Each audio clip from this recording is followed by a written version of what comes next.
It is time for Nalta Podcast. In today's show, we invite three very special guests. Akane Kikuchi, Olga Afanasyeva, and Espree Devora. Three unique women with their own perspective on the world of IT.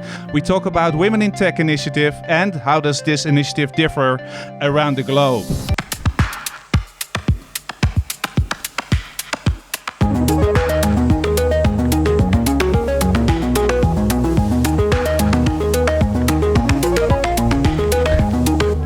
This is Nalta Podcast, episode 29, recorded on Saturday, the 22nd of 2020. Women in Tech. Nalta Podcast is brought to you by Nalta.com, your partner in building platforms for IT and digital transformation and software development. It is time to start with Nalta Podcast, where we delve into our innovative world of IT. Today, we talk with Akane Kikuchi, art designer and famous for her work in the Japanese IoT industry.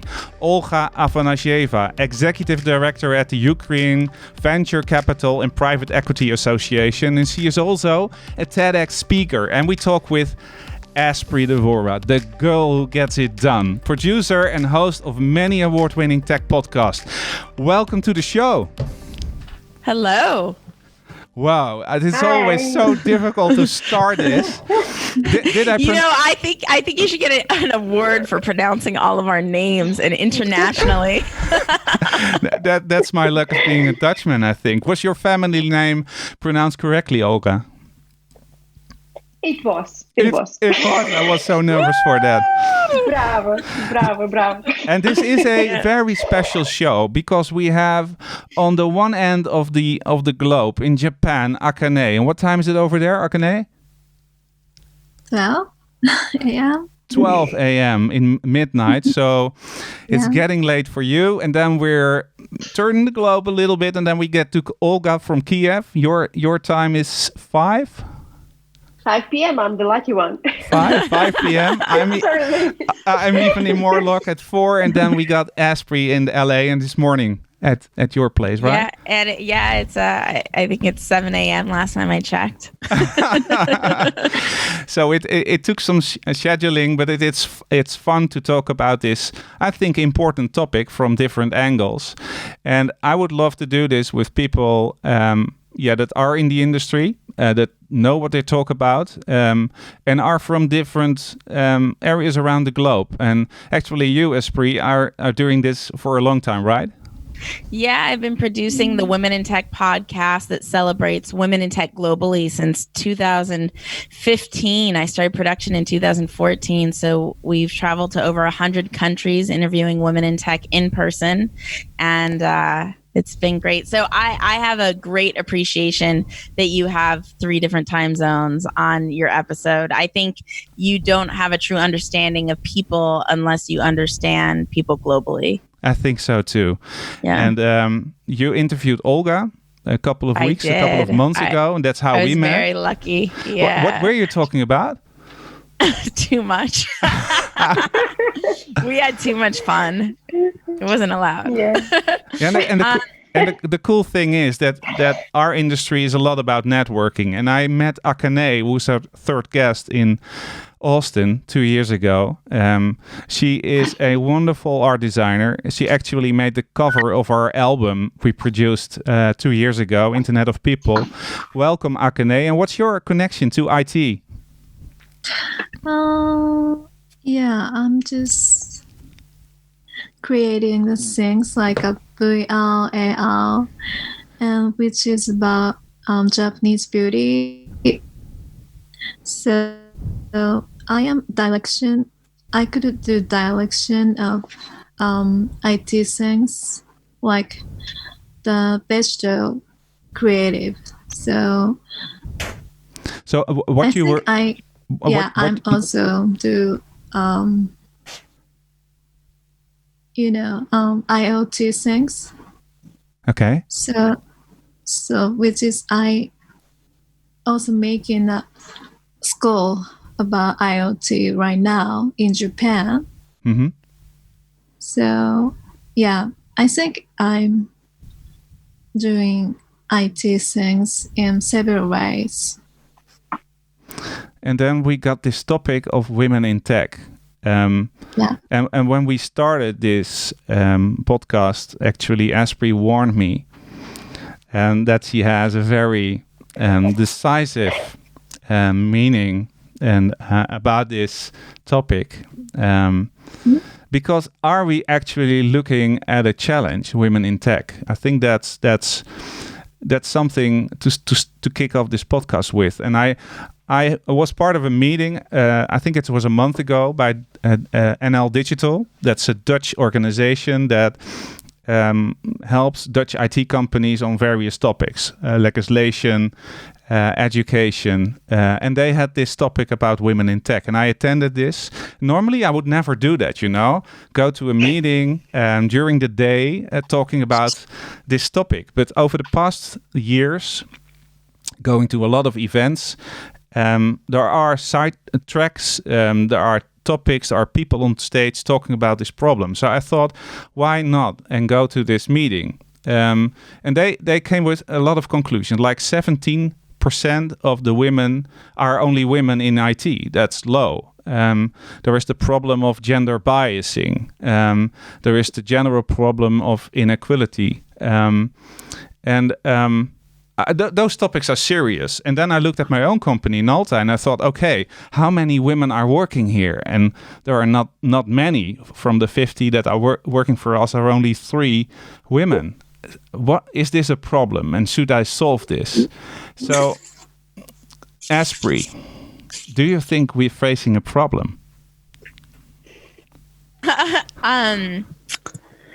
I like to be part of the conversation of what is possible. I think it's important to have the conversations of statistics and bias, and there's plenty of platforms to have those conversations. I stay focused on creating examples of what's possible, because I think we could only achieve what we see is possible. If you see somebody raise money, if you see somebody build a company, if you see somebody excel at their job, if you see somebody be in love, you're like, well, if they can do it, so can I, right? So the tagline of the Women in Tech show is, if she can do it, so can I. So the conversation that I stay focused on is sharing stories of how people got to where they are today, specifically women in tech. The reason why it's women in tech is because in 2000, like mid 2000s, it's like 13, 12, like this topic of women in tech started to become really popular, and all these groups started to be formed. And I'm like, oh, wait, that's me. I built the first action sports social network. I was the first woman to raise money in the action sports space. I'm like, that's cool. Let me go meet more people like me. And when I walked in, and I never felt held back in my life. I felt like the only person who held me back was me. And I definitely held myself back because I had a lot of self-limiting beliefs going on. So I go to these groups, and the whole conversation is how nothing is possible for women. And I'm like, well, if I thought nothing was possible for women, I wouldn't have done all these amazing things that I've done in my career. I always thought everything was possible as long as I didn't hold myself back. And so very much thought what was lacking is more content and more spotlighting of what is possible rather than what is not. And I think that people like you taking the time to look at your own company and for others to be holding that type of conversation about the other categories that do need to be addressed is awesome. It's just not one that I focus my time and attention on. And for you, Olga, do you share this opinion? Do you think there is a problem? For me, women in tech or women in any other industry is about diversity, about the representation of different groups of people, like if I can say groups or categories, whatever, in the processes that are happening. In particular, now we're talking about tech, and like women definitely underrepresented, but it's not only about like, let's put women everywhere. It's about let's put different types of people in different positions and like encourage each other to accomplish things, to achieve great, projects, milestones, whatever, or doing just what he or she wants. I've been participating in the projects all female led, and I would say that it's not about diversity as well, because in this case, really? You lack another point of view from the men's side. So, bottom line is that women in tech is about supporting the group of people which is underrepresented at certain point, but it's about inclusion of different categories of humans, let's call it like that, in these processes. So for me, is about that. Akane, when you hear this, what's your opinion about that? Is this a problem in Japan or Asia in general? Yeah, sometimes I feel it's problem because in Japan, my mother is running a daycare center for children with her city government. I believe working and parents can be easier in Japan if government and technology shake hands in each other. I would recommend this way in my study too, but I rather work with city officer than artists, but I then definitely want to collaborate with administration or something in the future as a Japanese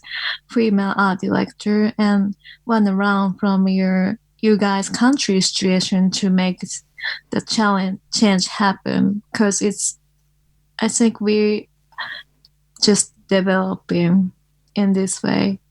But and the development is slower or lacking a little bit behind compared to the US and Europe. Yeah, I guess so. Because Japan is more a traditional society. Is that one of the reasons? So I love modest Japanese culture, but I think a bit aspect too modest. We still have outdated common sense, like serving tea for guests is woman's role.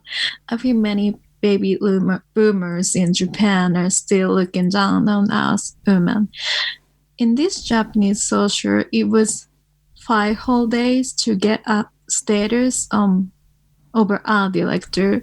I found we can get over these outdated gender differences when we get together over the countries, over the age, over the genders. I hope this salary will expand through our action and works, even if it needs time. The Japanese culture, that the people are far more modest than over here, and it's I think far more traditional than here in Europe and in the US. And then I think to myself, are we really facing a challenge? Is there a problem with women in tech? Or is it indeed a more general problem like diversity? And Olga, you already told me that's not a problem either. What I learned is that we're programmed to think in certain patterns from being a child. There's a lot of investigation going on where children are being interviewed how they think about certain topic. What kind of job do you want to have in the future? What kind of toys do you want to get? How successful do you think you can be? And that's a question they ask a 6-year-old boy and a 6-year-old girl, and the answers they get is that the answers of the girls are far more modest than the boys, and when they talk about each other they think the boy will be very successful and the girl won't be, and I think that's concerning, you know. Another example is when we hire people at our office, you write your job posting in a certain way.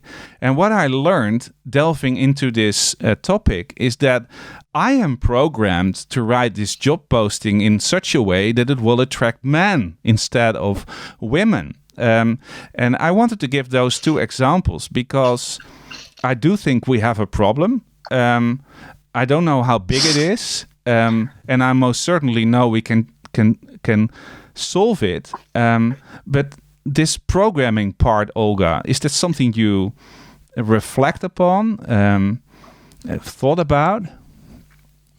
Yeah, I have a few comments on that. So yesterday I was scrolling the Facebook feed and accidentally saw the workshop, which will be in Kiev, and its topic is on how to write job proposals in order to be gender whatever neutral. So it's like the thing that you mentioned, that when you're writing the job offer or job proposal, you write it in a way to attract more men. Yeah. So, and this is probably normal because we usually describe or we write down something that is closer to us. And as you're a man, this is actually obvious. And the other comment I have is about the research that was published once in Harvard Business Review. I think maybe it's very obvious, but still I will leave it here. So I'm from venture capital industry mostly.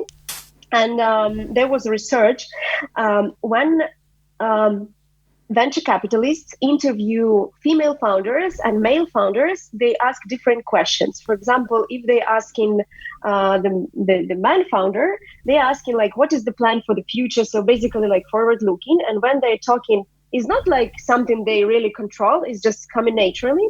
So when they are asking a female founder or female founders about why do they fundraise and what is the startup is about, what is the project, they ask questions about their previous experience. They don't look forward. They don't ask how big do they dream. They ask okay, what make you think that you really deserve this money that you're fundraising? And actually, this is something that happening to the venture capitalists of both genders, of men and women as well. So this is something that is, this bias is natural in the both genders. Mm-hmm. And though I think for us, the problem is not the matter of man or women, but I think that there are really the girls, maybe the boys as well, who need support, who need this, example to live by. And when I was giving some workshops, lectures in the smaller cities of Ukraine, I think that this is an issue for Central Eastern Europe, when people don't have as many examples to lead by, and they don't have the success stories just in front of them.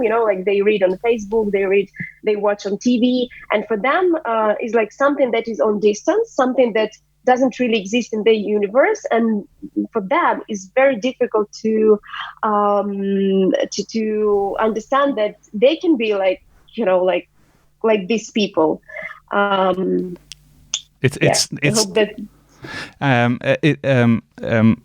I agree, and I love this point of view.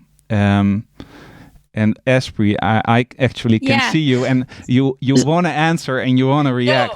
No. So I interviewed this woman in technology in New Zealand, and it was really interesting. She was sharing it. I'd never thought about it before. To your point about children, she said it's when you get a free game, typically as a child, the boys' game will be at a restaurant or something. The boys' game will be something about building and blocks or cars or moving or something. And the girls' game will be something about beauty, a mirror or your aesthetics. And she said it starts there. And I thought it was a really interesting point, and it really inspired me to think or to encourage more people to develop games for everybody, so that we're all exposed to it. I know that my father had a huge influence, and I hear this a lot from the women I interview, that our parents had a huge influence on us being exposed to technology. I mean, my dad used to come into my room when I would play video games and say, "Oh, good, that's good for hand-eye coordination." It's practical. He always just encourage, he had a home office. I'd play on his computer, and that's how I got into tech. I was in the chat rooms, and I don't know, I just was so exposed to. He got me my first computer. He was, it was exposing me to technology, and I think I could have very easily become a coder if I went down that route. So I think having board games, having just more accessibility to the option, I don't think it's fair to say people, any gender or ethnicity, should do something. I think it's only fair to provide all people the opportunity to explore if it's the right fit for them. So if it is, they know the pathway they could walk down in order to pursue that career. And if it weren't from my father exposing me so much to both the world of action sports, skateboarding, motocross, and technology, who knows what I would have done. But because I was so exposed to those worlds and authentically enjoyed them, I ended up creating the first action sports social network, which is crazy. So cool. It's so weird, but yeah, it's so cool. It's one of my favorite parts of my life. And so to your point, I do think that exposure early on in our lives by default is geared a certain way, and I think all of us as a culture should be open to not suggesting that girls should wear pink and have mirrors and boys should have cars and wear different colors, and just leave it to the child to explore all of them and decide what's best for them. Yeah, and at the same time, accept that we're different, whether we're a boy or girl or whatever we are. We're different. And I think that's particularly powerful about the Asian and Japanese culture. Because I think you're ahead, Akane, not lacking. Because your culture is built upon respecting each other, right? Yeah, in Japan, we needed to take more steps to make women get a social chair in any fields because but like in tech field, we just need a special technical skill. I think it's okay. Now that tech is being part of our lives in Japan too, we can turn washing machine on a train by smartphone. The word beauty tech was born. The target of these businesses is women. So the tech field realizing they're thirsty for contemporary gender to make their business better. At 70%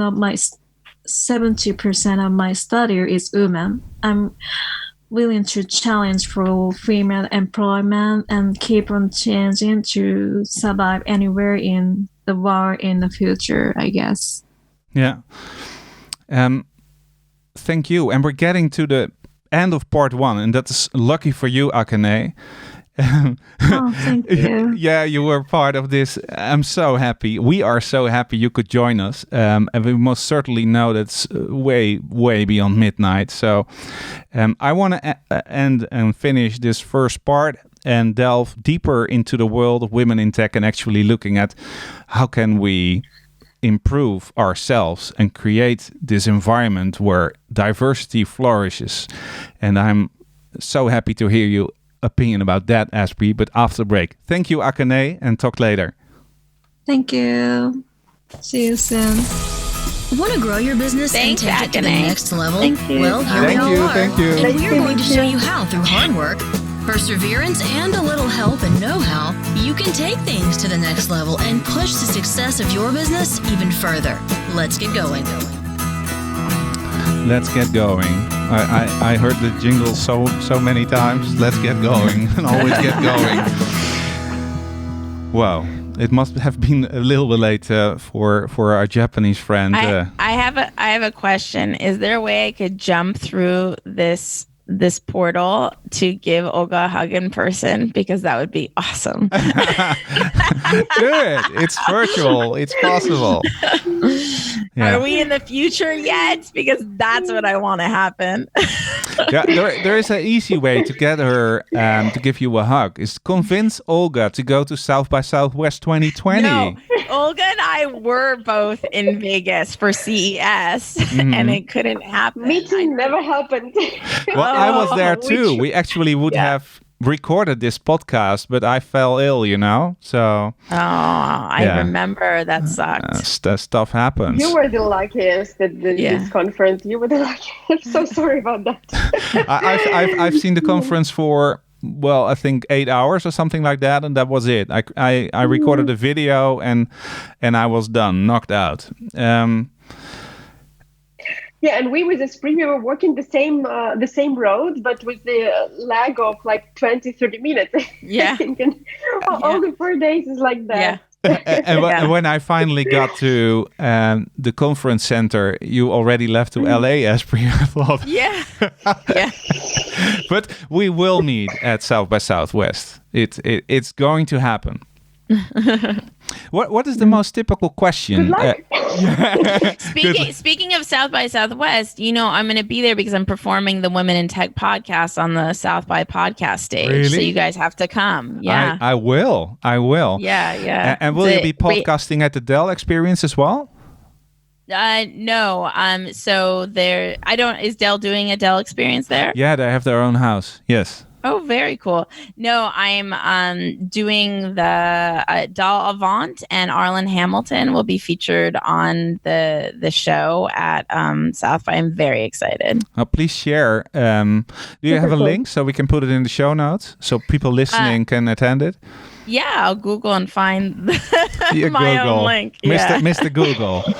Yeah, I'll send it to you. So what is the typical question you ask the women you interview? Is there a typical question? Do you actually address this women in tech phenomenon, or just interested what they're doing? No. The topic of every single episode is sharing the journey of how she got to where she is today. And so typically the questions are, what mentorship, resources, education did you access in order to become exposed to the tech world? And how did you flourish in your career?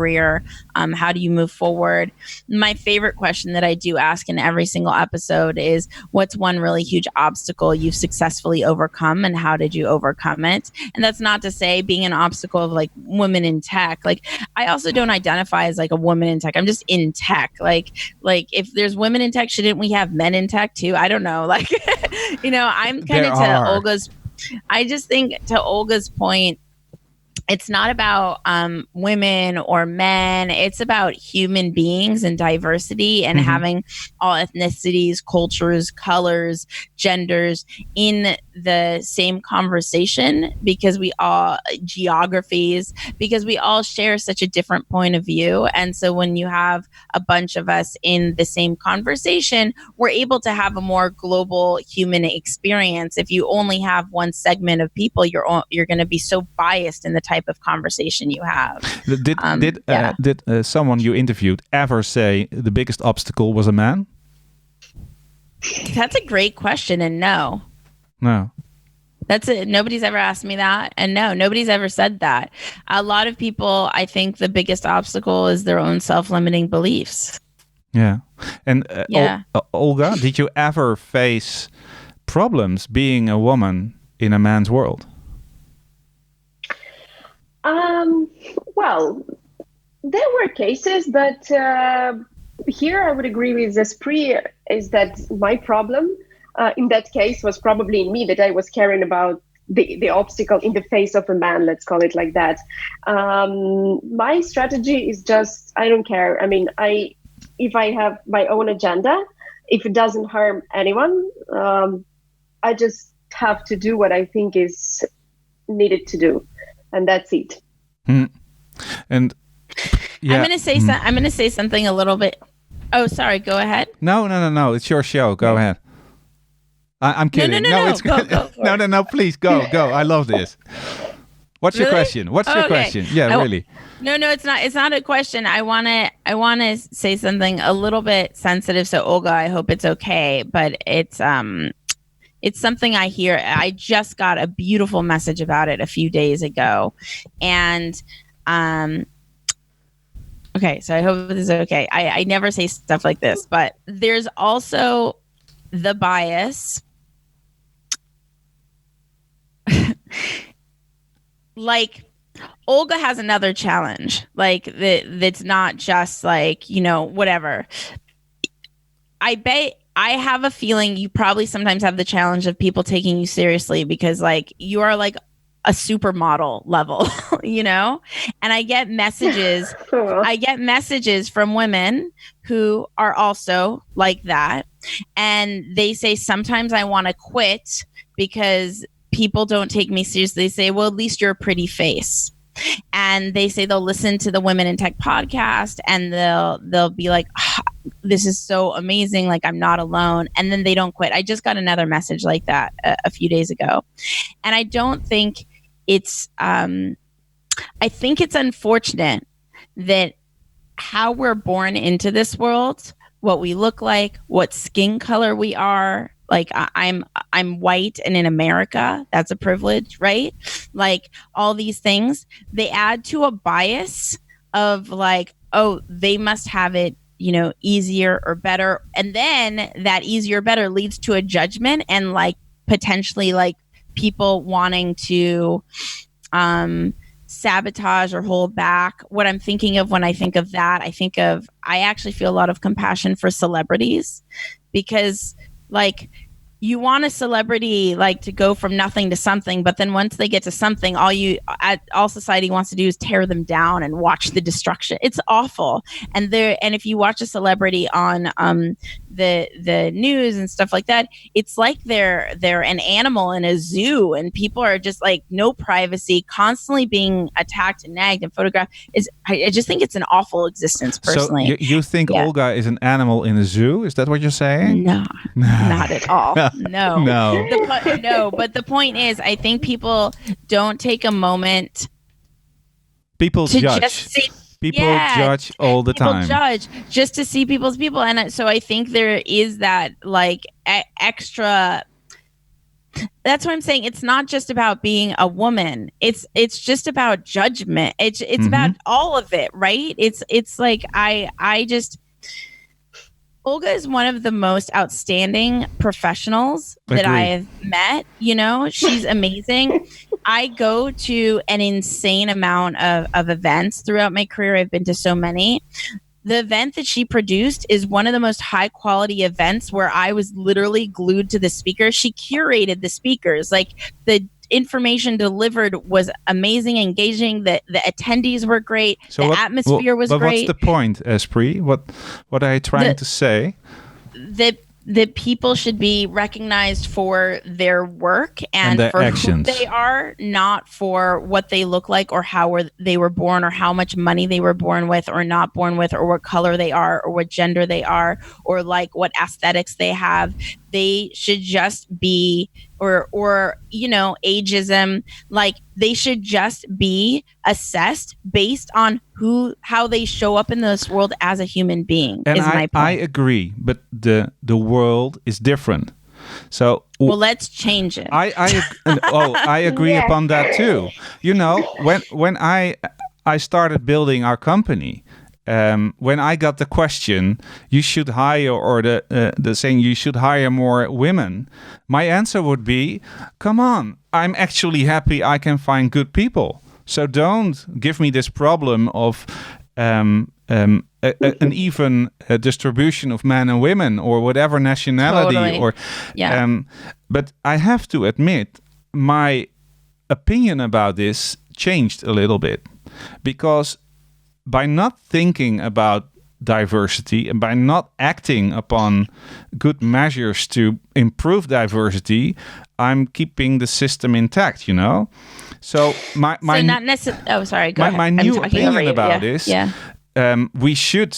Dell Technologies has this goal of having a 50-50 even distribution of men and women in 2030 or something like that. You could say that's stupid, you know? It's not even, it can't be accomplished when we look at the amount of women available in their studies and stuff like that. On the other hand, it's great that they have this system in place, because it makes you think that there is a problem and that we should facilitate more women in IT. You know, it has two coins, two sides of the coin. But I've had a lot of companies come to me say they have prioritized hiring for women in tech, and they have a hard time finding, like, just taking away all the gender stuff, like on a competency level, they have a hard time finding someone qualified for the job, and they won't like have to eventually hire somebody, right?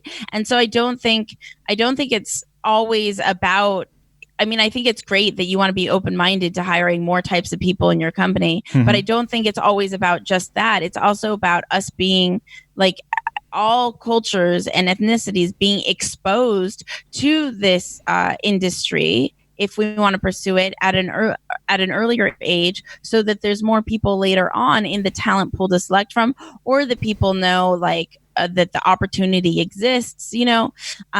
It's not just like saying, okay, I'm going to go out and hire, more people of color or more women in tech. It's also those, women in tech and people of color, like showing up to apply. And if they don't know the opportunity exists, or there's not enough people in the field, that makes it really hard on the company to be able to fulfill those numbers. And in a sense, it's an awkward discussion. I was born and raised that everyone is equal. So it doesn't come up in my mind to really. But on the other hand, we're biased, so it's more complicated than that. Is there a problem of equality in Ukraine? Here is it seems that here is a little bit more difficult, because if you go like on the street and you ask people, or you start speaking about these gender equality topics, everyone will say like, oh my God, this is, the time wasting discussion. There is nothing to discuss. Everyone is equal and so on. But when you dig deeper and when you just, analyze and see how people organize their lives, personal life and professional life, you will mention that almost 0% of men go on paternity leave. In all the cases, these are women who are sitting at home with children, and in many cases, they don't work because they cannot, for example, afford to leave the child somewhere. So they just, sit at home, lose their qualification, and caring only about the husband and the child. Situation is changing now, but historically it was like that. Though, despite of these obvious reasons, people still think that, no, there is no problem of, women are treated equally as a man. So in the public space, the problem doesn't exist, but in fact, the problem does exist, I would say. And again, for me, it's not really matters, because I don't really care if someone have biases towards me, towards my, appearance or gender or whatever. I just don't care. Look at what I'm doing, look at results I'm achieving. And then you judge me. Usually it's finishes after something, after some results I'm showing, basically. Do you want an awkward story that happened to me in Netherlands?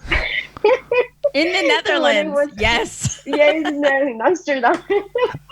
I was there for the first time. It was, I think, 4 or 5 years ago. And there was a networking event for venture capitalists. And as we know, there are only 2% of women partners in the VC funds. So it's even worse. And so the event was a very nice restaurant. There were 80 people hanging out, talking to each other. I was with 2 of my friends. They are also VCs. And at a certain point, I understood that people are staring at me. I didn't what's happening? Do I look weird? Is my lipstick on the cheek? So something is wrong with you. Yeah. I didn't understand at first. And then I asked my colleague, what's happening? What's wrong? Am I dressed not properly, look not properly? He said, no, you're just the only woman here. And I'm oh my God, 80 people, something like that. And I'm the only woman. So, and they told me that for Dutch VC ecosystem, at that time, it was not typical that there is a woman in the industry, and she is, and she has the right to basically sit at the table, to have the plate at this table. Well, I was really surprised, because in my understanding, it's, European Union, it's Netherlands, it's very developed, but still there is this thing. But at least it was 5 years ago. I don't know, maybe it's changed. How did you deal with it? It was very funny. How did you deal with it? How did I deal with it? Yeah.